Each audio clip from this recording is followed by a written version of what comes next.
At 73, I thought I'd seen every kind of heartbreak, every family secret, every cruel twist that life could offer. But standing at my grandson David's wedding, watching the bride walk down the aisle in my dead daughter's stolen wedding dress, I knew I was about to witness something beyond my worst nightmares. The dress I'd buried with my Sarah 30 years ago was walking toward the altar, worn by a woman who claimed to be someone she wasn't.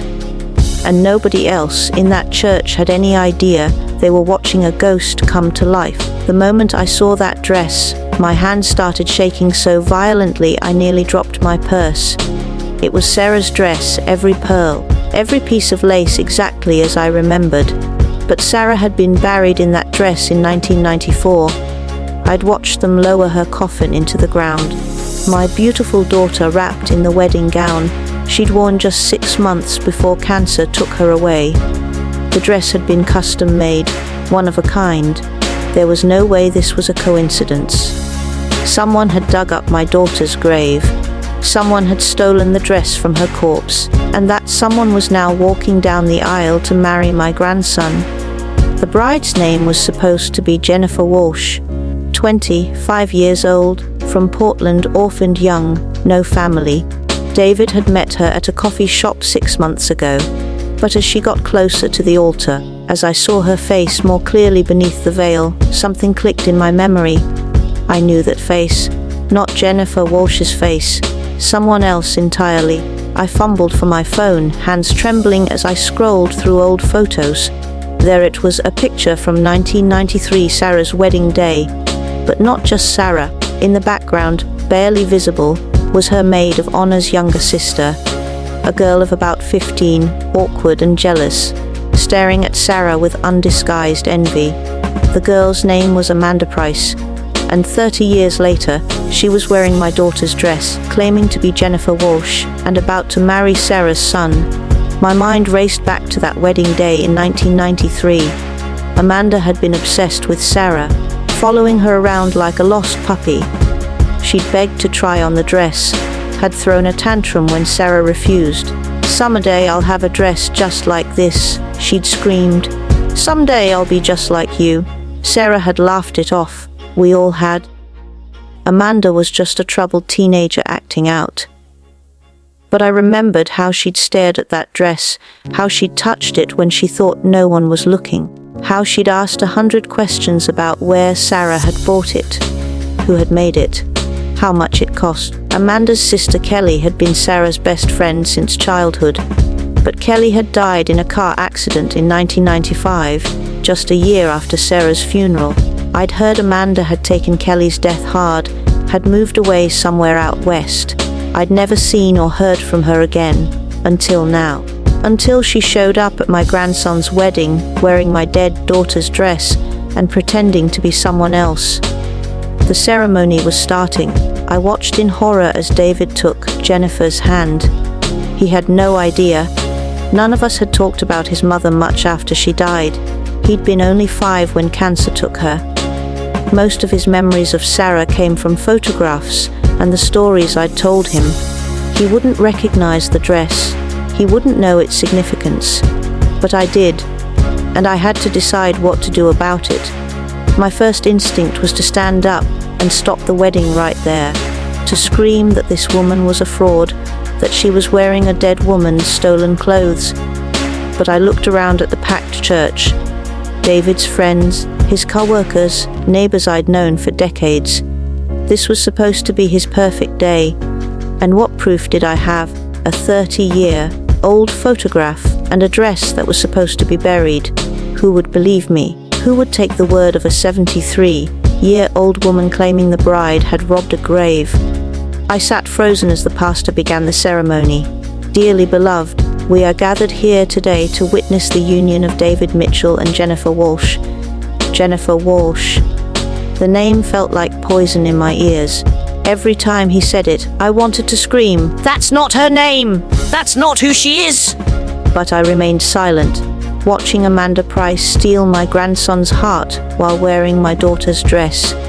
During the vows, I studied Amanda's face more carefully. She'd changed dramatically since that 14-year-old girl in the wedding photos. Plastic surgery, definitely. Her nose was different, her cheekbones higher, her hair was lighter, styled differently. Without the photo on my phone, I might never have recognized her. She'd transformed herself completely. But why? And how had she found David? This couldn't be a coincidence. Amanda had somehow tracked down Sarah's son and orchestrated this entire relationship. But for what purpose? Revenge? Obsession? Or something even darker? As David spoke his vows, promising to love Jennifer until death do them part, I felt my daughter's spirit screaming from beyond the grave. Sarah would have been horrified to know her son was being manipulated by the disturbed girl who'd stolen her identity and her dress. The reception was even worse. I watched Amanda work the room, charming David's friends with stories about her fake childhood as Jennifer Walsh. She'd created an elaborate backstory, orphaned at 12, raised by an aunt who'd died recently, no living relatives. It was all lies, perfectly crafted to explain why no one from her past was at the wedding. She even had fake childhood photos, professional-looking images that must have cost a fortune to create. Every detail had been planned. This wasn't a spur-of-the-moment deception. This was years in the making. I cornered Amanda during the cake cutting, pulled her aside when no one was looking. "I know who you are," I whispered. "You're Amanda Price, Kelly Price's little sister." Her face went white, but she recovered quickly. "I'm sorry, Mrs. Mitchell, but I think you have me confused with someone else. My name is Jennifer Walsh. You're wearing my daughter's dress, the dress she was buried in." Amanda's eyes narrowed, and for just a moment, I saw the disturbed 15-year-old she'd once been. "You can't prove anything, and even if you could, who would believe you?" A senile old woman claiming her dead daughter's dress walked out of the grave. She was right, and she knew it. But I pressed on. "Why are you doing this? Why, David?" Amanda smiled, but it was cold, calculating, because Sarah took everything from me. She was perfect, beautiful, beloved. Everyone loved Sarah. Even after Kelly died, people still talked about wonderful Sarah. Saint Sarah who died too young. Her mask was slipping now, revealing the jealousy and rage beneath. I spent 30 years becoming her. Surgery, voice coaching, studying every photo, every video. I learned to be Sarah Mitchell better than Sarah ever was. But you're not her. You'll never be her. No. Amanda agreed. I'm better. I'm Sarah without the weakness. Sarah without the cancer. Sarah who gets to live the life she should have had. The twisted logic was terrifying. Amanda had spent 3 decades transforming herself into my dead daughter, all to steal the life Sarah had lost. "David deserves to know the truth," I said. Amanda laughed. "David is getting the mother he always dreamed of. I've listened to his stories about Sarah. I know exactly what he needs. Exactly what she would have been like as he grew up. I can give him the mother he lost." The conversation was interrupted by David approaching with champagne. Grandma Rose, "Jennifer, what are you two talking about?" "Just getting to know each other better," Amanda said sweetly, slipping back into her Jennifer persona. "Your grandmother was telling me about your mother. She sounds like she was a wonderful woman." I watched my grandson's face light up at the mention of Sarah. "She was amazing. I wish you could have met her. Jen, you two would have been best friends." Amanda smiled and squeezed his hand. "I feel like I know her already, from all your stories. And your grandmother's photos. She was good, terrifyingly good.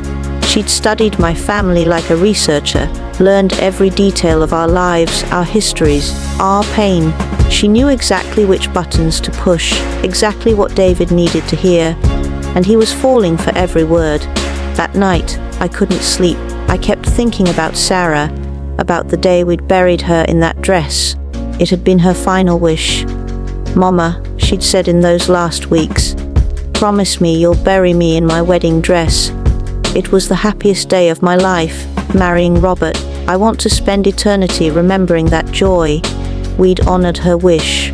The funeral director had been careful, respectful.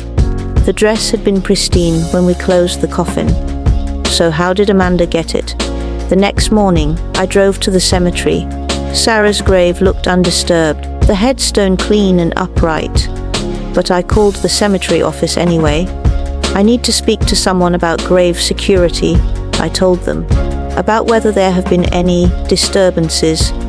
In the past few years, the director was hesitant at first, but when I explained my concerns, he agreed to check the records. What he found made my blood run cold.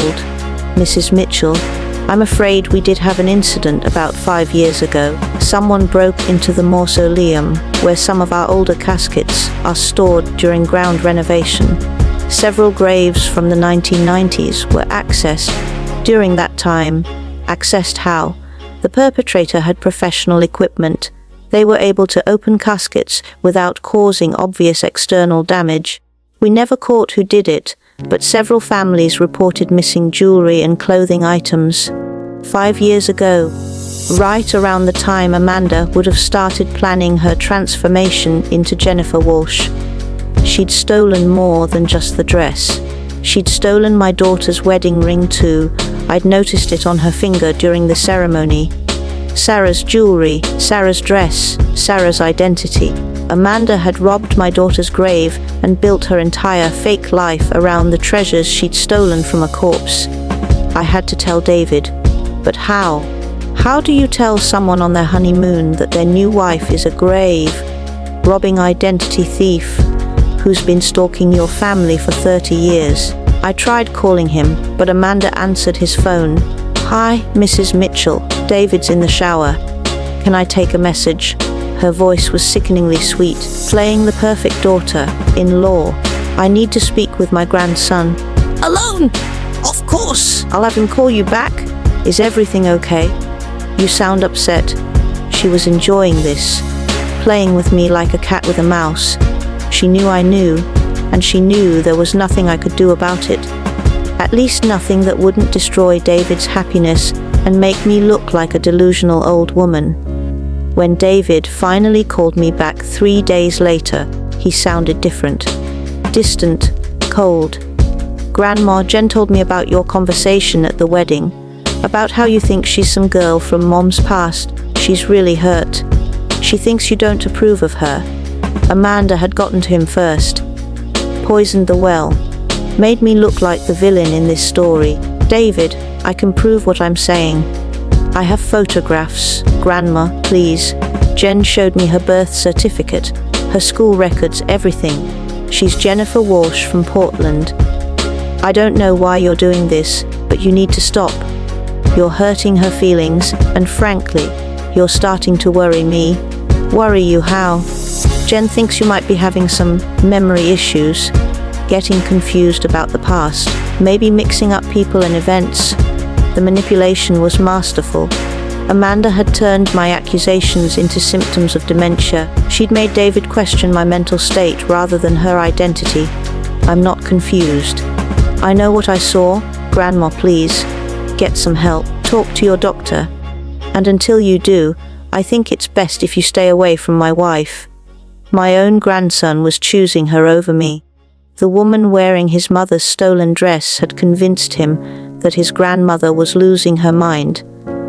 I hung up the phone and cried for hours, not just for David, but for Sarah, for the violation of her grave, her memory, her son. Amanda had stolen everything, and she was getting away with it. But I wasn't ready to give up.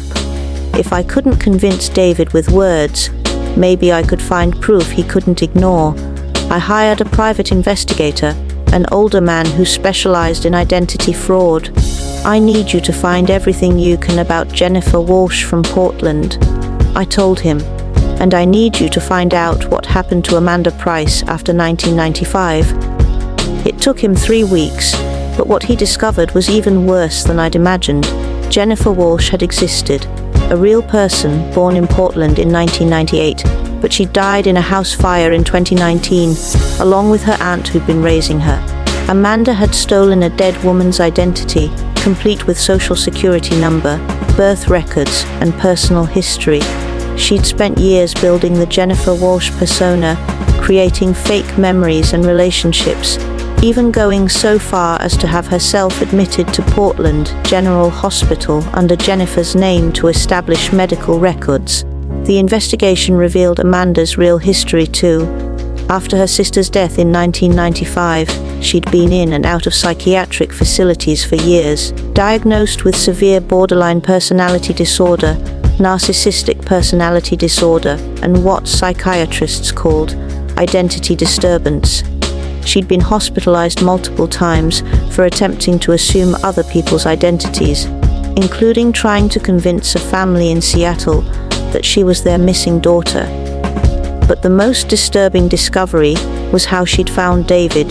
Amanda had been tracking our family for decades. She'd hired private investigators to monitor Sarah's surviving relatives. She'd known about David since he was a child, had watched him grow up from afar, waiting for the right moment to insert herself into his life. The coffee shop meeting wasn't chance. Amanda had been following David's routines for months, learning his schedule, his favorite places. She'd orchestrated their accidental encounter down to the smallest detail. She'd studied his social media, his friends' posts, his work colleagues. She knew his favorite movies, his political views, his pet peeves. She'd crafted the perfect girlfriend for him based on years of surveillance. Armed with this evidence, I went to the police, but they weren't much help. Mrs. Mitchell, identity theft is a crime, but your grandson married this woman willingly. She hasn't stolen his money or property. And the grave robbery, that was 5 years ago, in another county. The statute of limitations has passed, but she's deceiving him. She's living under a false identity. That's not necessarily illegal if she's not committing fraud for financial gain. And your grandson is an adult if he chooses to believe his wife over his grandmother. The detective was sympathetic but clear. Unless Amanda committed a new crime, there was nothing they could do. I was on my own. I made one last desperate attempt to reach David. I sent him everything: the investigators' report, the cemetery records, the police files on Amanda's psychiatric history. I included copies of the original Jennifer Walsh's death certificate, proof that his wife was living under a dead woman's name. But David's response broke my heart. "Grandma, I'm getting a restraining order. You need to stop this harassment immediately. Jen is pregnant, and your accusations are causing her stress that could harm our baby. Stay away from us. Don't call, don't write, don't come to our house. You're no longer welcome in our lives." Pregnant, Amanda was carrying David's child. My great-grandchild would be raised by a woman who'd stolen his grandmother's identity and dress from her grave. The cycle of deception would continue into another generation. I sat in my empty house, looking at photos of Sarah, wondering what I could have done differently. Should I have spoken up during the ceremony? Should I have caused a scene, stopped the wedding regardless of the consequences? Should I have told David about his mother's death in more detail when he was growing up, so he would have recognized the dress? Months passed. I heard through neighbors that Amanda had given birth to a daughter. They'd named her Sarah, after the mother David had barely known. The irony was devastating. Amanda was now raising a child named after the woman whose grave she'd robbed, whose identity she'd stolen, whose son she'd manipulated. I wondered if little Sarah would grow up hearing stories about her grandmother, Jennifer Walsh, never knowing that her real grandmother was Sarah Mitchell, buried in an empty dress because a disturbed woman had stolen her burial clothes. One evening, nearly a year after the wedding, my doorbell rang. I opened it to find a young woman I didn't recognize, holding a manila envelope. "Mrs. Mitchell, I'm Detective Sarah Chen from the Portland Police Department. I need to talk to you about Jennifer Walsh." My heart stopped. "Is David okay? The baby? They're fine, as far as I know. But I think you'll want to see this." She handed me the envelope. Inside were police reports, psychiatric evaluations, and a death certificate. but not Jennifer Walsh's death certificate, Amanda Price's. Amanda Price died by suicide 3 months ago, Detective Chen explained. Left a detailed confession about stealing Jennifer Walsh's identity, about the grave robbery, about deceiving your grandson. She couldn't live with the guilt anymore. I stared at the papers in shock. But that's impossible. She just had a baby. She's living with my grandson. Detective Chen looked confused. Mrs. Mitchell, when did you last see this woman in person? I thought about it. The wedding was over a year ago. Since then, I'd only heard about Amanda through neighbors. Through David's cold phone calls. I hadn't actually laid eyes on her since that night at the reception when she'd threatened me. Someone has been pretending to be Jennifer Walsh for the past few months, Detective Chen continued. But it wasn't Amanda Price. She's been dead since last spring. My mind raced. If Amanda was dead, then who was living with David? Who had given birth to his daughter? Who was calling herself Jennifer Walsh now? The answer came in Amanda's suicide note, which Detective Chen showed me. In her final confession, Amanda revealed that she'd been working with an accomplice, another woman with psychiatric issues, whom she'd met during one of her hospital stays, a woman named Christina Moore, who'd been just as obsessed with assuming false identities. When I couldn't handle the pressure anymore, Amanda had written, I taught Christina everything. How to be Jennifer Walsh, how to fool David, how to maintain the deception. She was supposed to just keep up appearances until I felt better.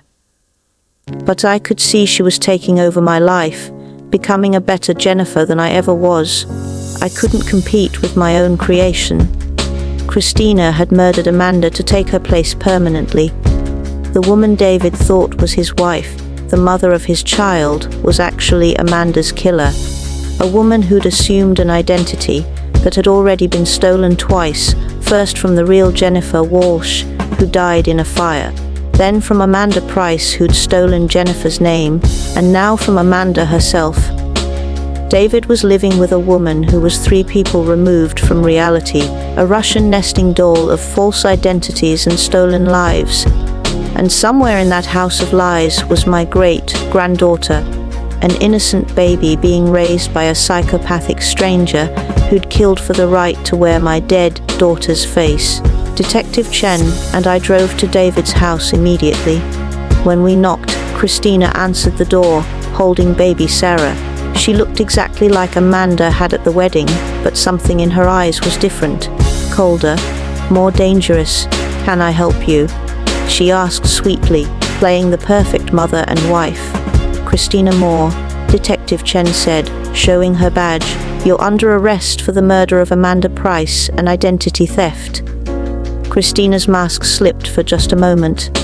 In that instant, I saw not Jennifer Walsh or Amanda Price, but a complete stranger who'd stolen my family's lives for her own twisted purposes. She'd been living in David's house, sleeping in his bed, raising his child, all while wearing the face and name of a dead woman who'd worn the face and name of another dead woman.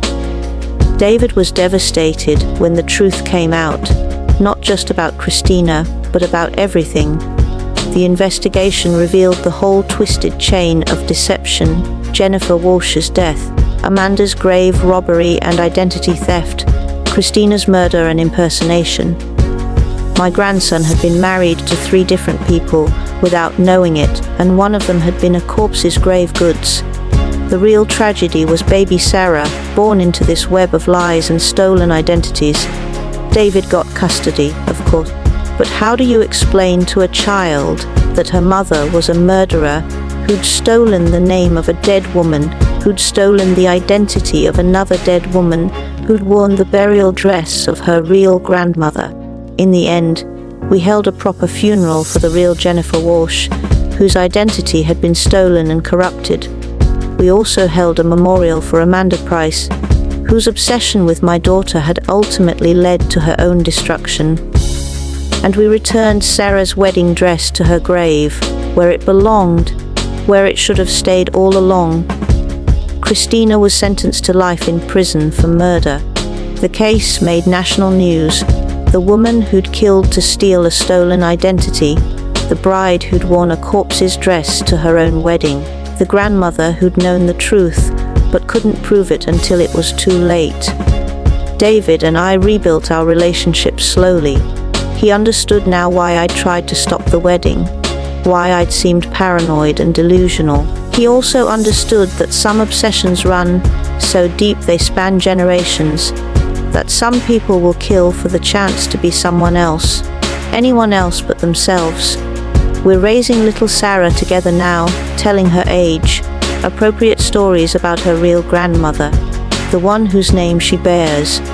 Someday, when she's older, I'll tell her about the dress, about the women who died for the chance to wear it, about the importance of being yourself rather than trying to become someone else.